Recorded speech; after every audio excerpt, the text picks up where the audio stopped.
वालेकुम वरहमतुल्लाहि वबरकातुहू। उम्मीद है आप सब लोग खैरियत से होंगे। आयुष मैनेजिंग सेफली 5.0 3.0 जो कि मैनेजरियल लेवल पोजीशन के ऊपर बना हुआ है। आयुष मैनेजिंग सेफली 8 मॉड्यूल्स के ऊपर मुश्तमिल एक कोर्स है जो लेवल 2 बेसिक लेवल क्वालिफिकेशन भी आप इसे कह सकते हैं। ठीक है, मैनेजिंग सेफली के कंटेंट्स इंट्रोडक्शन के बारे में, मैनेजिंग सेफ्टी के बारे में, रिस्क के बारे में, रिस्क को किस तरह असेस किया जाएगा, रिस्क को किस तरह कंट्रोल किया जाएगा, हमारे रोल्स एंड रिस्पॉन्सिबिलिटीज़ क्या होंगे, हैज़र्ड्स को हम किस तरह आइडेंटिफाई करेंगे, एक इन्वेस्टिगेशन किस तरह होगा, एक्सीडेंट और इंसिडेंट के बारे में हम किस तरह मजर करेंगे एक परफॉर्मेंस को, वर्क के परफॉर्मेंस को, और किस तरह हम प्रोटेक्ट करेंगे अपने इन्वायरमेंट को। तो ये 8 मॉड्यूल्स के ऊपर मुश्तमिल शुदा एक कोर्स है, बेसिक लेवल क्वालिफिकेशन है हेल्थ एंड सेफ्टी में। वो लोग जो आयुष मैनेजिंग सेफली कोर्स करना चाहते हैं, उनके पास रिसोर्सेज नहीं है, तो इस ट्यूटोरियल से आप फ्री ऑफ कॉस्ट सीख सकते हैं। मॉड्यूल नंबर 1 के ऊपर आते हैं। Why is it important to manage safely? क्यों ज़रूरी है कि हम हेल्थ एंड सेफ्टी करें? ठीक है ना, Why is it important to manage safety और safely?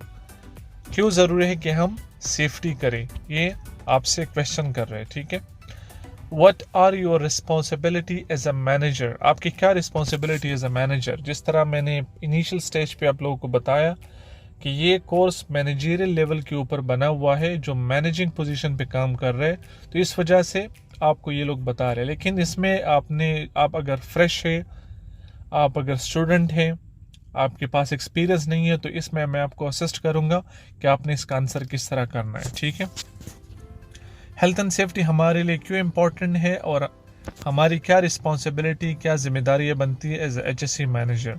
तो एक नोट दिया हुआ है, जिस नोट पे आप जनरल डिस्क्रिप्शन दे सकते हैं कि मतलब हेल्थ एंड सेफ्टी इसलिए इम्पॉर्टेंट है क्योंकि अगर हमारी सेफ्टी नहीं रहेंगी तो हम साइड पे किस तरह काम करेंगे। ठीक है, अगर हमें कोई नुकसान होता है तो हमारी फैमिली इनडायरेक्टली इम्पैक्ट होती है, उसको नुकसान पहुंचता है। तो काफ़ी सारी चीज़ें अपनी परसेप्शन के मुताबिक आप यहाँ पे लिख सकते हैं। फिर एज अ मैनेजर मेरी रिस्पॉन्सिबिलिटी ये है कि यार मैं एक सेफ प्लांट, एक सेफ वर्क एनवायरनमेंट जो है ना वो बनाओ, जहाँ पे लोग सेफली काम करें, जहाँ पे कोई हैज़र्ड्स ना हो, जहाँ पे कोई रिस्क ना हो, जहाँ पे किसी को ख़तरा ना हो। ठीक है, तो काफ़ी सारी चीज़ आप इसमें बता सकते हैं, लेकिन जो कंटेंट्स नीचे इन लोगों ने दिए हैं इसको हम पहले पढ़ते हैं, बाद में फिर अपना नोट्स आप इसमें लिख सकते हैं। ठीक है, जो पहला क्वेश्चन इन लोगों ने किया था कि why is it important to manage safety और सेफली, क्यों ज़रूरी है सेफ्टी को मैनेज करना। Just for a moment think about the serious accident happening in your organisation, what would it mean to you in your organisation. आप थोड़ी देर के लिए सोचें कि कोई भी सीरियस एक्सीडेंट्स अगर आपके ऑर्गेनाइजेशन में होता है, ठीक है, उसका मतलब क्या होता है एक ऑर्गेनाइजेशन में।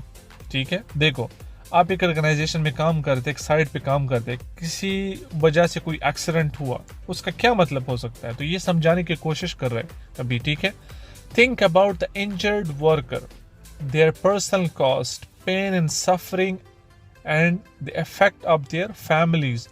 Workers may have long hospital stay and may never work again. आप सोचे वो जख्मी बंदे के बारे में जिसे चोट पहुंचा है, जो एक्सीडेंट में इन्वॉल्व था, जिसके ऊपर कॉस्ट आया। कॉस्ट का मतलब या उसको फर्स्ट एड ट्रीटमेंट दिया गया, उसको हॉस्पिटल में लेके गया, जो पैसे उसके ऊपर लगे, और जिस शिद्दत में, जिस तकलीफ में वो गुजर रहा है, और उसकी फैमिली के ऊपर जो चीज़ें गुजर रही है। ठीक है ना, देखो वो अकेला सफ़र नहीं हो रहा, उसकी फैमिली भी साथ में सफ़र हो रही है, वो ख़ुद भी सफ़र हो रहा है, उसके ऊपर पैसे भी लग रहे हैं। ठीक है ना, और मैं भी वो दोबारा काम के लायक ना हो कि वो काम करे दोबारा। तो एक एक्सीडेंट की वजह से ये सारी चीज़ें हो सकती हैं। दूसरा क्या बता रहे, if it's shown that the accident happened because of failure to managing health and safety risk in the organization. अगर आप इसे देखते कि एक्सीडेंट जो हुआ था उसकी जो फेलियर थी वो मैनेजमेंट थी, मतलब मैनेजमेंट की वजह से जिन्होंने प्रॉपर हेल्थ एंड सेफ्टी एक वर्क प्लेस पे नहीं प्रोवाइड किया था, जिसकी वजह से एक्सीडेंट हुआ। और फिर ये क्या बता रहे, द रेगुलेशन हमारे पास क्या है, रेगुलेशन हमारे पास है कानून, ठीक है। कानून इसके अगेंस्ट एक्शन लेगा विच इन टर्न में lead to prosecution, fines and improvement. Fine भी हो सकता है, उसे जेल में भी डाल सकता है, उसके ऊपर केस भी बना सकता है, मुकदमा भी चला सकता है, ठीक है। किसी भी ऑर्गेनाइजेशन पे लोग अगर काम करते हैं तो मैनेजर का, जो हेल्थ एंड सेफ्टी मैनेजर, उसकी रिस्पॉन्सिबिलिटी है कि एक एनवायरनमेंट वो सेफली बनाए जहाँ पे लोग सेफ तरीके से काम करे, किसी को चोट ना पहुंचे, किसी को नुकसान ना पहुंचे, प्रॉपर्टी कोई डैमेज ना हो, कोई लॉस ना हो। इसी वजह से एक HSC या हेल्थ एंड सेफ्टी मैनेजर को हायर किया जाता है, ठीक है। अगर किसी साइट में कोई एक्सीडेंट होता है, डेफिनेटली उस बंदे को भी नुकसान है, उसकी फैमिली को भी नुकसान है, कंपनी के ऊपर भी नुकसान है, काफ़ी सारे एक्शन भी इसके अगेंस्ट आ सकते हैं, फाइन की शक्ल में, ठीक है ना, फाइन की शक्ल में, जेल की शक्ल में, मुकदमे और केस की सूरत में काफ़ी सारे कंसिक्वेंसेस इसके हो सकते हैं। तो नीचे पर ये लोग क्या बताते हैं, there may also be a personal injury claim for the injured person, और ये पर्सनल इंजरी क्लेम भी हो सकती है, जो बंदा जख्मी हुआ वो क्लेम भी कर सकता है। Maybe that doesn't alarm to you much, you are reasonably comfortably outfit in financial terms and the cost aren't going to hit you too hard. ये हो सकता है, ठीक है, कि reasonably comfort ये आपको जो आपका कंफर्ट जोन है उससे निकाले इन टर्म ऑफ फाइनेंशियल, मतलब इसका मतलब बताने का ये मतलब है कि फाइनेंशियल कॉस्ट आपके इसके ऊपर लग सकता है जो हार्डली आपको इफेक्ट कर सकता है, ठीक है। एक बंदा आपके साइड पे जख्मी हुआ, पता नहीं उसके फ्रैक्चर के ऊपर, उसके ऑपरेशंस के ऊपर, उसके मेडिकल ट्रीटमेंट के ऊपर कितना कॉस्ट आ रहा है। अगर कॉस्ट ज़्यादा रही डेफिनेटली वो आपको इफेक्ट कर सकती है, आपकी कंपनी को, ठीक है। नीचे फिर हम आते हैं, क्या बता रहे, but what about the replacement labour. अभी देखो, एक बंदा जब जख्मी हुआ है तो डेफिनेटली उसके जगह पे डेफिनेटली ऑपरेशन तो वो लोग चलाएंगे, काम तो डेफिनेटली वो लोग करेंगे। एक बंदे की वजह से कंपनी को तो स्टॉप नहीं करवा सकते, तो ये लोग क्या करेंगे कि उस बंदे की जगह दूसरे बंदे को लेके आएंगे। डेफिनेटली उसके ऊपर कास्ट आएगा या नहीं, जो दूसरा बंदा ये लोग लेके आएंगे उसके रिप्लेसमेंट पे। एक तो बंदा जख्मी हुआ है, ऑलरेडी उनके ऊपर कॉस्ट लग रहा है, दूसरा न्यू हायरिंग हो रही है, अभी न्यू हायरिंग हो रहा है, कॉस्ट और भी बढ़ा, पैसे और भी लग रहे। एक्सीडेंट इन्वेस्टिगेशन, फिर जो एक्सीडेंट इन्वेस्टिगेशन वाले आएंगे डेफिनेटली वो भी कॉस्ट, मतलब इनके ऊपर ये एडिशनल कॉस्ट आ गया, ठीक है। एडिशनल कॉस्ट आ गया कि वो लोग इन्वेस्टिगेशन करेंगे, टाइम लेंगे, मैनेजमेंट का टाइम ज़ाया होगा, ऑपरेशन स्टॉप होगा, प्रोडक्शन स्टॉप होगा, कंपनी का काम और लेबर को ये रुकवाएंगे, तो काफ़ी लॉस कंपनी को हो सकती है। Down time and increase insurance premium बढ़ सकता है, ठीक है ना। There are much greater than the cost of fines compensation. Remember also that the insurance won't pay the cost of criminal fine. Some cases में लेबर की insurance होती है, क्योंकि हम यूएई में काम करते हैं तो यही का मिसाल मैं आप लोगों को देता हूँ। यूएई में अभी कंपेंसेशन क्या होता है कि जितने भी लेबर्स आप साइड पे लेके आते हैं उसका इंश्योरेंस होता है। इंश्योरेंस क्या होता है कि in case of any accident तो उस इंश्योरेंस की रिस्पॉन्सिबिलिटी ये होती है कि उस इंजर्ड पर्सन को, जख्मी बंदे को कवर करे, उसके ऊपर जितना भी कॉस्ट आएगा वो इंश्योरेंस कंपनी पे करती है, ठीक है। लेकिन कंपेंसेशन ये लोग बता रहे हैं कि इंश्योरेंस कंपनी वोंट पे द कॉस्ट ऑफ क्रिमिनल। अगर कोई केस क्रिमिनल के तरफ चला गया तो इंश्योरेंस का भी कुछ पॉलिसीज होती है ना, कुछ एग्रीमेंट्स होते हैं कंपनी के साथ कि इंश्योरेंस पॉलिसी, चलो फर्स्ट एड तो कंपनी प्रोवाइड करेगी, फिर मेडिकल कॉस्ट हो गया, कंपेंसेशन हो गया, 5-6 बातें वो मेंशन करेंगी कि इस सूरत में अगर ये एक्सीडेंट हुआ है तो insurance company is responsible to pay. But अगर कोई क्रिमिनल केस या कोई दूसरा इशू है, तो उस सिचुएशन में insurance company are not responsible to pay on them, ठीक है। तो ये बात आप लोगों ने हमेशा याद रखनी है, ठीक है। And what happens when the local और even the national press and television get hold of the story about the accident. आप सोचे ज़रा, जो लोकल और नेशनल प्रेस और टेलीविजन, जो मीडिया वाले हैं, अगर इस स्टोरी को वो होल्ड करे, इस एक्सीडेंट को, उस एक्सीडेंट के बारे में वो हाईलाइट करे, what the large multinational company that's recently placed an order with your organization going to think, ठीक है। What's the large multinational company that's recently placed an order with the organization going to think, and what will other potential customers, clients, employees, contractors, and local and national community think about your organization? ये लोग अभी ये क्या बता रहे, अगर इस accident को सोशल मीडिया वाले रिपोर्ट करें, डेफिनेटली आपका मार्केट में रेपुटेशन ख़राब होगा, आपका जो कॉन्ट्रैक्ट है क्लाइंट के साथ वो लॉस हो सकता है, आपका काम रुकवा सकता है, आपके ऊपर फाइन लग सकता है, आपके ऊपर काफ़ी चार्जेस आ सकते हैं, आपका मार्केट में जो रिलेशनशिप है लोगों के साथ वो ख़राब हो सकता है, ठीक है। You probably find your loss of reputation will cost lot more than those fines. और जो फाइन्स ऑलरेडी आप लोगों के ऊपर लगेंगे, तो उसके जगह पे मतलब आप लोग का रेपुटेशन लॉस होगा। कॉन्ट्रैक्ट्स आपको फ्यूचर में कोई कंपनी नहीं देगी अगर आपकी एक्सीडेंट रेट ज़्यादा है, आपकी साइड पे लोग ज़ख्मी ज़्यादा हो रहे। तो ये एक कंपनी की रिस्पॉन्सिबिलिटी होती है, एक ऑर्गेनाइजेशन की रिस्पॉन्सिबिलिटी होती है कि हेल्थ एंड सेफ्टी डिपार्टमेंट से हेल्थ एंड सेफ्टी ऑफिसर्स को, मैनेजर्स को हायर करे, ताकि इस तरह के एक्सीडेंट्स या इंसिडेंट से एक साइट्स को बचाए, ठीक है। अभी एक केस स्टडी इन लोगों ने दिया हुआ है, केस स्टडी के बारे में हम थोड़ा पढ़ते हैं कि केस स्टडी में ये लोग क्या बता रहे हैं, ठीक है। बहुत इंटरेस्टिंग है, एक एक चीज़ के ऊपर आप लोगों ने अपना माइंड क्लियर करना है। मैं एक एक चीज़ आप लोगों से बता के एक पैराग्राफ रीड करके आप लोगों को बता रहा हूँ, जिस तरह एक स्कूल में बताया जाता है, ठीक है, ताकि आप लोगों को कोई मसला ना हो, ठीक है। अगर फिर भी कोई कंफ्यूजन है तो आप कमेंट सेक्शन में मुझसे पूछ सकते हैं। केस स्टडी क्या होता है? जनरली इन लोगों ने एक केस स्टडी उठाया है किसी भी प्रेस या मतलब अखबार से या किसी भी बुक से या रिसाले से, तो उसके बारे में ये लोग क्या बता रहे।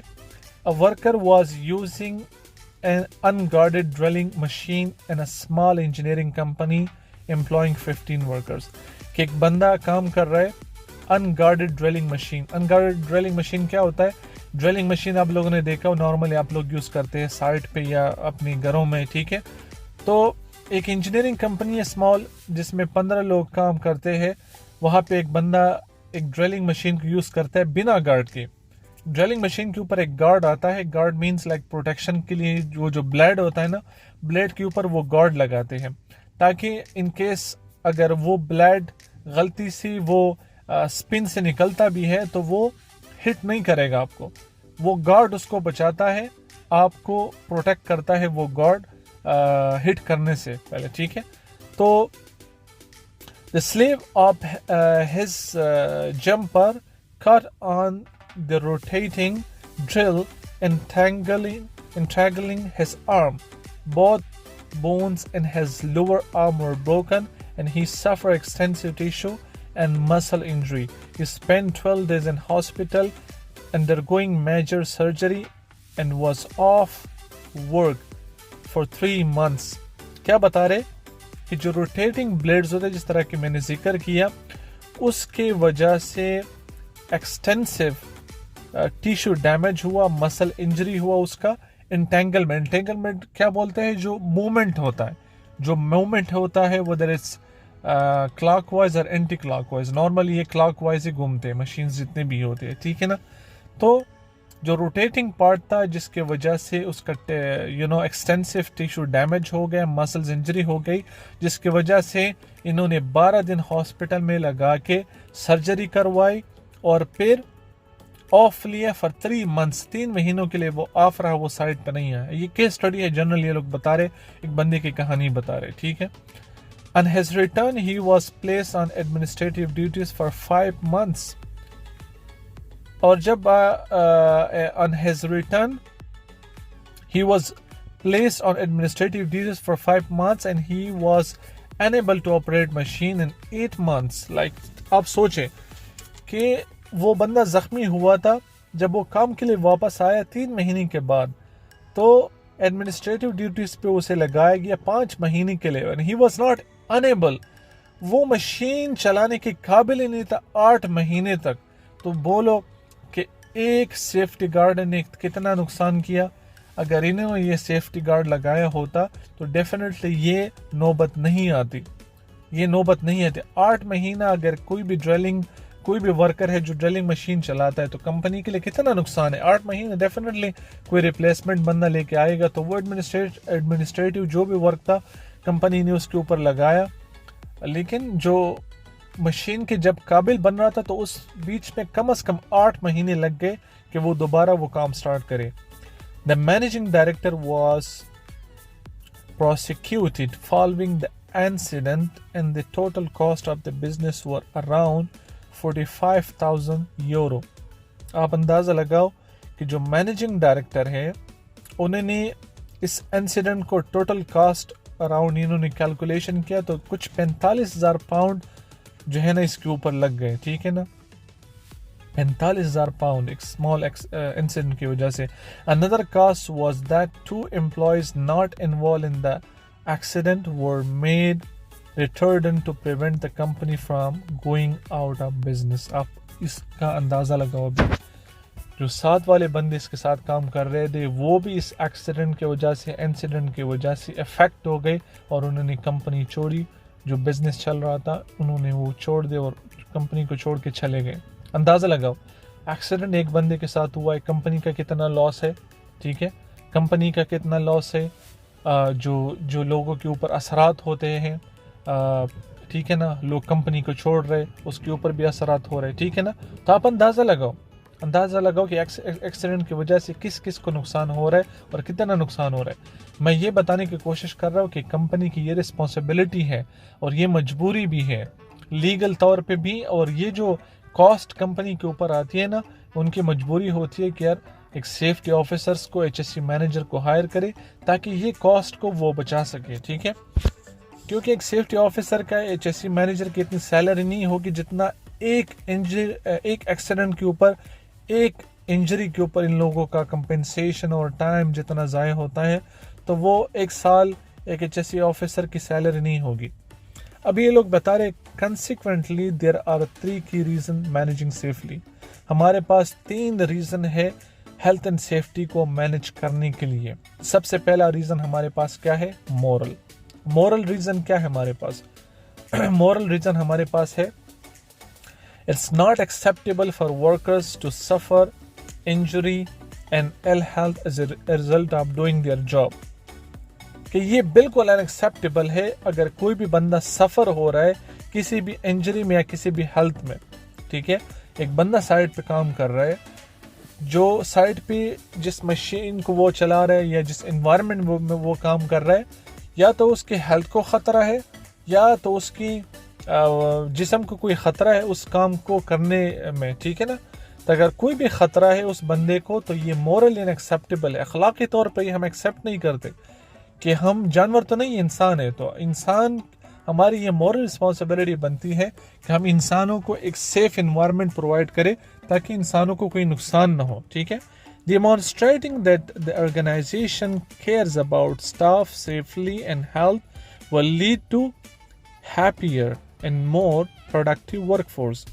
और ये जो मैनेजमेंट है ये डिमॉन्स्ट्रेट करना चाहिए, इम्प्लीमेंट करना चाहिए क्या ऑर्गेनाइजेशन में कि स्टाफ के लिए एक सेफ एनवायरनमेंट बनाए ताकि स्टाफ आराम से साइट पे काम कर सके, उसे कोई नुकसान ना हो और वो अच्छे तरीके से काम करे, प्रोडक्टिव काम करे. क्योंकि अगर सेफ एनवायरनमेंट नहीं होगा तो डेफिनेटली ये लोग एक दूसरे से बात करेंगे, फिर सोचेंगे कंपनी हमारे बारे में नहीं सोचती, कंपनी में ये एक्सीडेंट्स होते हैं, कल हमारे साथ भी ये हो सकता है.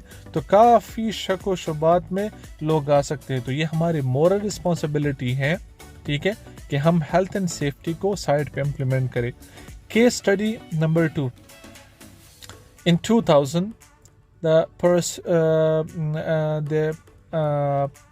pharmaceutical manufacturing Zenith has started a well-being program for employees. मतलब कि 2000 में एक पैरासूटिकल जो एक मैन्युफैक्चरिंग कंपनी थी जिन्होंने एक प्रोग्राम एम्प्लॉयज़ के लिए स्टार्ट किया which focus on the homework balance. जो वो लोग फोकस करते होमवर्क बैलेंस मतलब रिहैबिलिटेशन एंड ट्रीटमेंट के, मतलब वो ट्रीटमेंट देंगे घरों में, ठीक है, एंड हेल्थ प्रमोशन है और प्रमोशन भी करवाएंगे घरों में. ये जितने भी केस स्टडीज़ है ज़्यादातर यूके और बरतानिया के उन जगहों की हैं, ठीक है ना. The company benefited tremendously from his strategy. Company को बेनिफिट हो रहा था बहुत अच्छी तरीके से क्योंकि उनका स्ट्रेटजी इस तरह बना हुआ था. And the UK alone absence levels are 31% lower than the UK average, saving estimated 5 million per year. और ये लोग बता रहे हैं कि मतलब जो हमने स्ट्रेटजी अपनाई थी, जो कंपनी को ये जो बेनिफिट हो रहा था इन द यूके अलोन, सिर्फ यूके में जो एब्सेंस लेवल था तकरीबन 31% लोअर देन यूके एवरेज. मतलब 31% यूके की बनिस्बत वहाँ पे जो था ना एब्सेंस मीन लाइक किसी बंदे का साइट पे ना आना, ठीक है, उसे हम बोलते हैं एब्सेंस, ठीक है. Saving estimated 5 millions per year, वो सेव करते थे almost 5 millions per year. There was a 53% reduction in the number of ergonomic related health and safety cases per million hours work by the firm UK employees in the first 6 months of 2003 and reduction in the number of work related stress cases. ये बताने की कोशिश कर रहे कि 53% reduction rate आया. Ergonomic hazards क्या होता है, एर्गोनॉमिक रिस्क हेल्थ क्या होती है कि जो आपके बॉडी के रिलेटेड जितनी भी चीज़ें हैं, जो आपकी बॉडी के जितनी भी चीज़ें रिलेट करती हैं तो उसको हम एर्गोनॉमिक बोलते हैं. तो उन लोगों ने एर्गोनॉमिक की जो related health and safety cases थे पर मिलियन आवर्स जो लोगों ने काम किया था यूके में, ठीक है, तो लास्ट 6 मंथ इन 2003 इन्होंने रिडक्शन किया तकरीबन वर्क रिलेटेड स्ट्रेस केसेस तकरीबन 53%.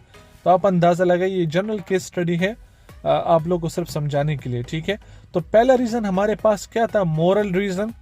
दूसरा रीज़न हमारे पास क्या, जिस तरह के पहले मैंने आप लोगों को बताया कि there are 3 reason to managing health and safety. सबसे पहले ये क्वेश्चन आप लोगों से पूछा गया था कि हेल्थ एंड सेफ्टी को हम क्यों मैनेज करते हैं, ठीक है. तो उन्होंने बताया कि हमारी मोरल रिस्पॉन्सिबिलिटी, अखलाकी जिम्मेदारी है कि हेल्थ एंड सेफ्टी को हम मैनेज करें. दूसरी जिम्मेदारी हमारी क्या है, दूसरी रीज़न क्या है, लीगल क्या है, कानून.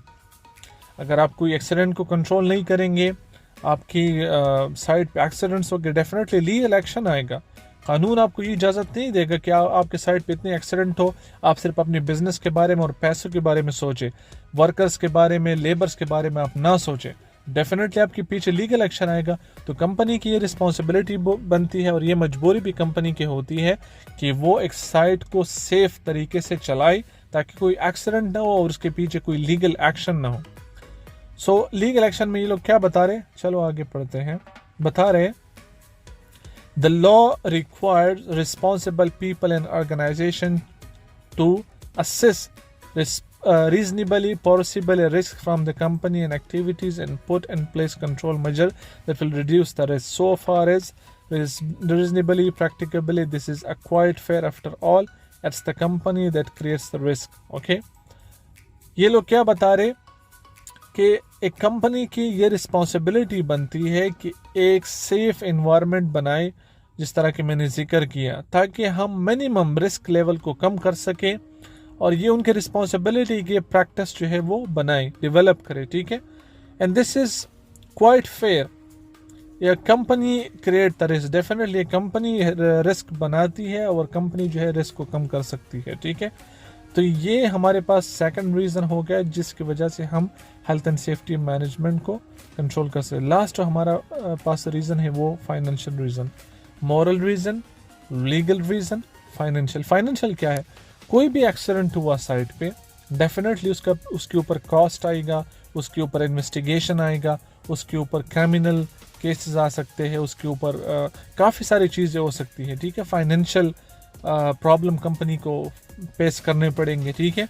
तो कंपनी की रिस्पॉन्सिबिलिटी होती है कि यार अपने फाइनेंशियल डिपार्टमेंट को भी कंट्रोल करे, क्योंकि अगर कंपनी बिजनेस कराना चाहती है, पैसे कमाना चाहती है और इसी तरह के एक्सीडेंट साइड पे होते हैं तो डेफिनेटली कंपनी लॉस में चली जाएगी। तो कंपनी तो ये एक्सेप्ट नहीं करेगी। तो ये लोग क्या बता रहे हैं, as well as reducing the likelihood of fines and personal injury claims, managing health and safety well can save money through reduce insurance premium and suffer to more effective ways of working. A reputation as health and safety conscious employer can also open doors for you in gaining new business, retaining staff and recruiting new staff. जिस तरह के मैंने आप लोगों के साथ जिक्र किया, डेफिनेटली कि लाइकलीहुड लेवल को ये लोग कम करवा सकते हैं पर्सनल इंजरी में जो क्लेम कर सकते हैं, ठीक है ना। मैनेजिंग हेल्थ एंड सेफ्टी, मतलब मैनेज कर सकते हैं हेल्थ एंड सेफ्टी को, ठीक है, जिसकी वजह से वो काफ़ी सारे पैसों को बचा सकते हैं अगर हेल्थ एंड सेफ्टी को ये लोग मैनेज करते हैं। ये लोग जो है ना इंश्योरेंस प्रीमियम ले सकते हैं जिसकी वजह से काफ़ी पैसे ये लोग बचा सकते हैं, ठीक है। और रेपुटेशन भी अपना बचा सकते हैं अगर ये अपने जो एम्प्लॉयर है वो सही तरीके से एक सेफ वर्क प्लेस जो है वो प्रोवाइड करे, ठीक है। And can also open door for you to gaining new business, और आपके लिए दरवाजे खुले रहेंगे, आप न्यू बिजनेस पे ले सकते हैं, मार्केट में स्टाफ के रिक्रूटमेंट भी कर सकते हैं, न्यू हायरिंग भी कर सकते हैं, ठीक है। तो there are 3 reason we have to control, we have to managing health and safety, moral, legal and financial. अगर कोई भी क्वेश्चन है आप लोग कमेंट सेक्शन में मुझसे पूछ सकते हैं। ये केस स्टडी वैसे दिया हुआ है, इसकी कोई ज़रूरत नहीं है, ठीक है। ये नोट आप लोगों को दिया हुआ है, जो भी कोई बंदा कुछ लिखना चाहता है मेमोराइज करने के लिए तो आप इस नोट में फिर लिख सकते हैं। ये सेम टेम्पलेट मैं आपको डिस्क्रिप्शन में दे दूंगा या कमेंट सेक्शन में मुझसे पूछ ले, मैं आपको ये दे दूंगा, तो आप इसमें फिर वो प्रिपेयर कर सकते हैं, ठीक है। अभी दूसरा क्या था, what are my responsibility as a manager. मेरी रिस्पॉन्सिबिलिटी क्या एज अ मैनेजर, क्योंकि जो जिक्र मैंने किया था कि ये कोर्स मैनेजरियल लेवल के ऊपर बना हुआ है, तो आप अगर स्टूडेंट है, न्यू स्टार्टर है, तो घबराने की कोई ज़रूरत नहीं है। आप लोग इस तरह ट्रीट करें कि आप लोग मैनेजर हैं, इंशाल्लाह साइट के मैनेजर आप लोग होंगे। जो भी क्वेश्चन है आप उनसे पूछ सकते हैं, कोई मसला नहीं, ठीक है। क्या बता रहे कि what are my responsibility as a manager, मेरी क्या responsibility as a manager. So okay, so we talking about the company so far, now let's talk about you. हमने कंपनी के बारे में बात की, अभी आपके बारे में हम बात करना चाहते हैं। As a manager you should already know that you have health and safety responsibility. एक मैनेजर के नाते आपको ये पता होना चाहिए कि आपकी क्या रिस्पॉन्सिबिलिटी है। As a manager you are in the front line of safety as the representative of the employer. You will make decision about local safety practice. You are in control of what really happens. As a manager आपकी ये responsibility बनती है, आप front line पे होते हैं जहाँ पे डिसीजन एक एम्प्लॉयर के साथ, ठीक है ना, लिया जाता है, तो आप वहाँ पे इन्वॉल्व होंगे। You will make decision, आप डिसीजन लोगे, जितने भी ये लोकल प्रैक्टिस होंगे आपके साइट पे, ताकि आप साइट को कंट्रोल कर सके जो भी खतरात या जो भी साइट पे हो रहा होता है, ठीक है। Responsibilities leads to accountability. As a manager, you can delegate responsibility, but you can't give away your accountability. You're ultimately accountable. ठीक है, आपकी ये रिस्पॉन्सिबिलिटी बनती है, अकाउंटेबिलिटी रिस्पॉन्सिबिलिटी आपकी बनाती है अकाउंटेबिलिटी, ठीक है। एज अ मैनेजर आप डेलीगेट्स करेंगे ये रिस्पॉन्सिबिलिटी कि आप अपने जिम्मेदारी से नहीं भागेंगे या पीछे नहीं हटेंगे। यू आर अल्टीमेटली अकाउंटेबल, आप अकाउंट होंगे इसके लिए, आप शुमार होंगे इसमें। अगर कोई भी हादसा हुआ तो डेफिनेटली उसमें आप लाजमी जिम्मेदार जो है वो ठहराया जाओगे, ठीक है। Let's go back to our opinion scenario. एक ओपिनियन सिनेरियो की तरफ हम चलते हैं, ये अभी बता रहे, तो आप थोड़ा गौर से इस सिनेरियो पढ़े।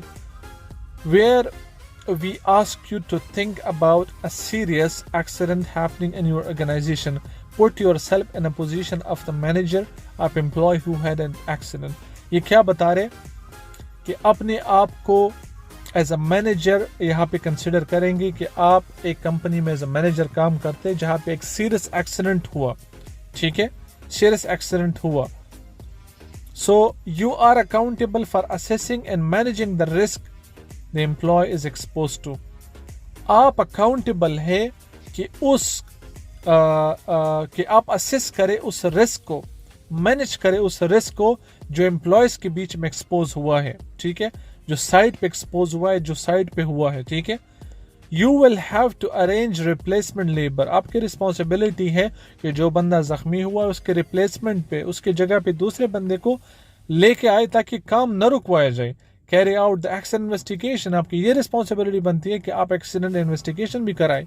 आपकी ये रिस्पॉन्सिबिलिटी बनती है कि आप रिपोर्ट करें अपने कस्टमर को to their order have been delayed, ठीक है, कि उसके जो भी ऑर्डर है कंपनी की नेचर के ऊपर डिपेंड करता है कि कंपनी का स्कोप ऑफ वर्क क्या है.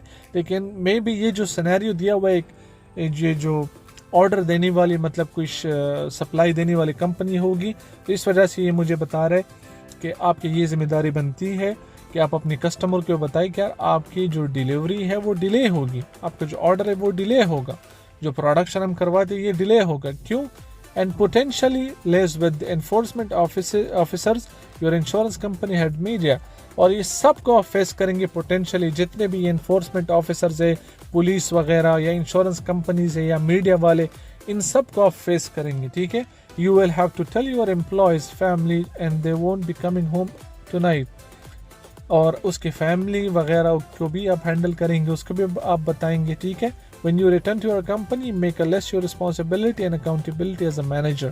पर ये लोग क्वेश्चन करते हैं नीचे कि जब आप एक कंपनी में आएंगे एक लिस्ट बनाओ कि आपकी अकाउंटेबिलिटी और रिस्पॉन्सिबिलिटी क्या है बीइंग अ मैनेजर, ठीक है.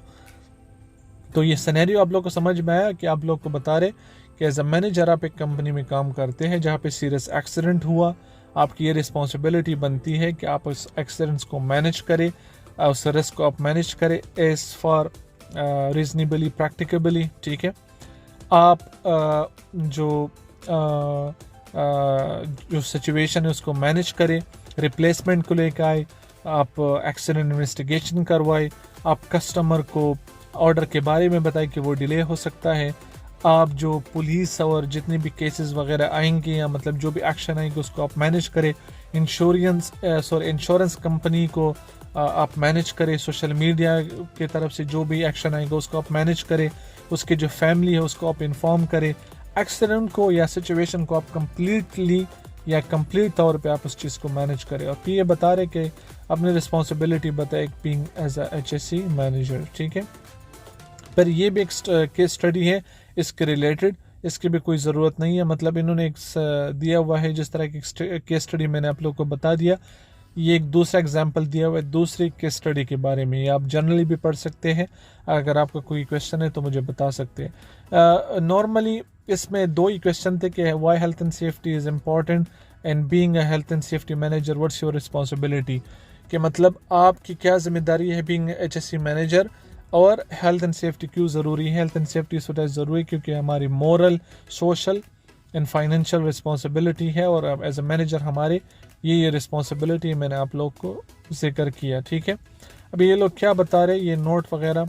अच्छा, जब आप ये केस स्टडी वगैरह ख़त्म करेंगे तो इसमें इन लोगों ने क्वेश्चंस दिए हैं, ये क्वेश्चंस आप 1 by 1 जो है आप रीड करें, ठीक है. ये क्वेश्चंस आप, अगर मैं आपको ये क्वेश्चन इस तरह बताऊंगा तो बहुत टाइम लेगा, तो ये क्वेश्चंस ऑलरेडी वीडियो में मैं रिकॉर्ड कर रहा हूँ, तो इस क्वेश्चंस को आप देख लें, अपने हिसाब से इसको आंसर करें ताकि आपकी भी नॉलेज में इजाफा हो जाए. अगर कोई भी क्वेश्चन आपके समझ में नहीं आ रहा या कोई भी कन्फ्यूजन है किसी भी क्वेश्चंस के हवाले से तो आप मुझसे पूछ सकते हैं कमेंट सेक्शन में, ठीक है. और ये क्वेश्चंस आप सिर्फ और सिर्फ स्टूडेंट्स के लिए है.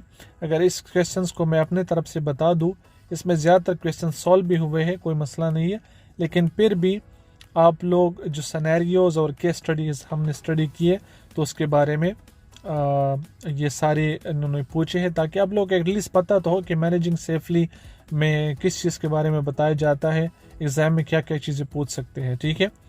दूसरा, ये हर एक क्वेश्चन जिस तरह मैं ये भी स्क्रू डाउन कर रहा हूँ, नीचे लेके जा रहा हूँ, तो ये क्वेश्चंस आप अपने लिए पास कर सकते हैं, ये वीडियो पास करें और एक एक क्वेश्चन को थॉरली चेक करके मेमोराइज करें इसको, ठीक है। तकरीबन ये 12 तकरीबन 12 क्वेश्चन तकरीबन इसमें है, ठीक है। 12 MCQs है और 12 MCQs के तकरीबन आंसर भी दिए हुए हैं। कमेंट सेक्शन में आप मुझसे पूछ सकते हैं। तो ये तकरीबन मॉड्यूल्स 1 हमारा तकरीबन ख़त्म हुआ, ठीक है। मॉड्यूल्स 1 हमारा ऑलमोस्ट ख़त्म हुआ। समरी क्या है कि why it is important managing health and safety, अभी ये क्वेश्चन है आप लोगों से पूछा गया है। यहाँ पे भी आप लिख सकते हैं कि हेल्थ एंड सेफ्टी हमारे लिए क्यों ज़रूरी है, एज अ मैनेजर हम आपकी क्या रिस्पॉन्सिबिलिटी है। ये जो स्पेस दिया हुआ है इसमें आप फिलअप करा के आप अपने आंसर को लिख सकते हैं, ठीक है। तो ये हमारा मॉड्यूल नंबर 1 हो गया। इंशाल्लाह नेक्स्ट वीडियो में मिलते हैं। Thank you so much. अल्लाह हाफिज़।